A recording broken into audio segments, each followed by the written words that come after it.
அடி 20 அடியிலிருந்து 80 அடி வரலும் உயரம் இருக்கும் மண். அந்த மண் வந்து டக்குன்னு அவ்வளவு மழையை உறிஞ்சதுனால நீர் கண் ஊற்றுக்கண் எங்க இருக்கும் அங்க தண்ணி அதிகமா கீழே போகும்.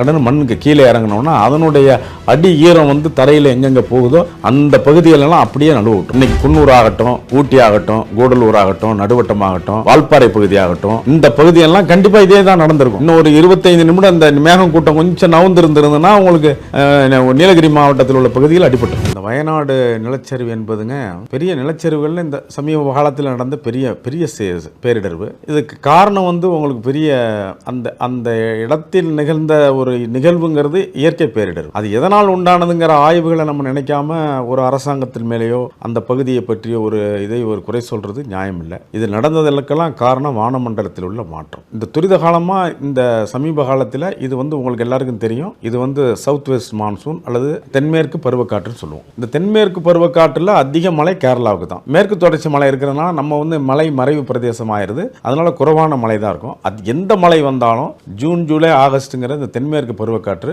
அந்த பகுதியை தான் தாக்கும். இப்போ இதில் என்னன்னு கேட்டிங்கன்னா காலநிலை மாறி இருக்கு. நம்ம ஏற்கனவே தெரிஞ்சிருக்கோம். காலநிலை மாற்றத்தினால வானமண்டலம் மாறி இருக்கு. இந்த வானமண்டலத்தில் இப்பொழுது வந்து ஒரு கடைந்த இந்த வயநாடு நடவடிக்கை அன்றைய தேதிக்கு வானமண்டலத்தில் வந்து அதிகமான அரபிக்கடலுடைய தென்கிழக்கு பகுதியில் கேரளா பகுதியில் அதிகமான உஷ்ணம் ஏற்பட்டு அந்த உஷ்ணத்தால வந்து அதிகமான கிளவுட்ஸ் மேல வந்து உங்களுக்கு அதனுடைய மேகங்கள் மேல அதிகமாக உற்பத்தி ஆகுது. அந்த மேகங்கள் வந்து அதிகமான அடர்த்தி இந்த ஆண்டு 2019 பெரிய அடர்த்தியான மேகம். அதுக்கடுத்து இந்த நேற்று நடந்த இந்த அடர்த்தியான மேகம் வந்து வரலாறு காணாத அடர்த்தினா உங்களுக்கு டென்சிட்டி வந்து ஒரு 5 கிலோமீட்டர் 10 கிலோமீட்டர் திக்னஸ் இருக்கும். பெரிய அடர்த்தியான மேகம் வந்து ஒரு இடத்துக்கு வரும். அதுக்கு வந்து அந்த மேகத்தை வந்து தாங்கி பிடிக்கிற சக்தி கீழே இருந்து மேலே போற காற்றுக்கு குறையும். அதுதான் தாழ்வு மன்றம் மாறும். அந்த இடத்துல அப்படி ஒரு தாழ்வான ஒரு பகுதியில் வந்து டம்முன்னு கொட்டிடும். அப்படி திடீர்னு கொட்டக்கூடிய இந்த மேக கூட்டத்தால் வந்த ஆபத்து தான் இது. இதில் வந்து இவர்கள் வந்து கேரள அரசு வந்து சரியாக செயல்படுத்த முடியவில்லை.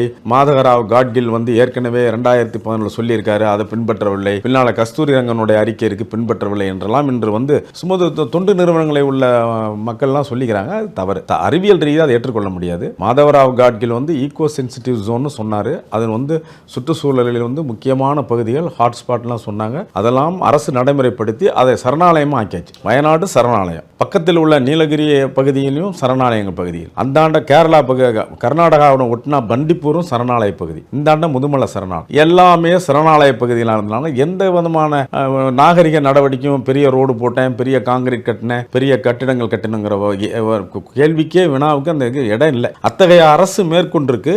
இருந்த போதிலும் இயற்கை பேரிடர் தானா நடக்குது. இது என்னன்னு கேட்டீங்கன்னா அந்த இடங்கள் வந்து அதிகமா கிரீன் கவர், நீலகிரி மாவட்டத்தை விட பக்கத்தில் உள்ள கூடலூரை விட அதிக கிரீன் கவர் அதிகமாக, அதாவது பசுமை அதிகமாக இருக்க ஏரியா. 35% மேல நீலகிரியை விட கூட பசுமை உள்ள ஏரியா அந்த வயநாடு பகுதி. இருந்த போதிலும் அதிரடியா தாக்கக்கூடிய ஒரு மேகமூட்டத்தால் தாங்க முடியாது.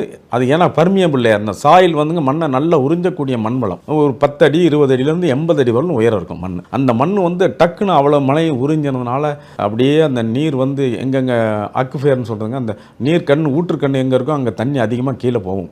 கடன்னு மண்ணுக்கு கீழே இறங்கினோம்னா அதனுடைய அடி ஈரம் வந்து தரையில் எங்கெங்க போகுதோ அந்த பகுதிகளெல்லாம் அப்படியே நழுவ விட்டுரும். அதான் நிலச்சரிவு. அது வெறும் மண், அருமையான மண் நகர்தல் தான் அது அதிகமான மழையினால.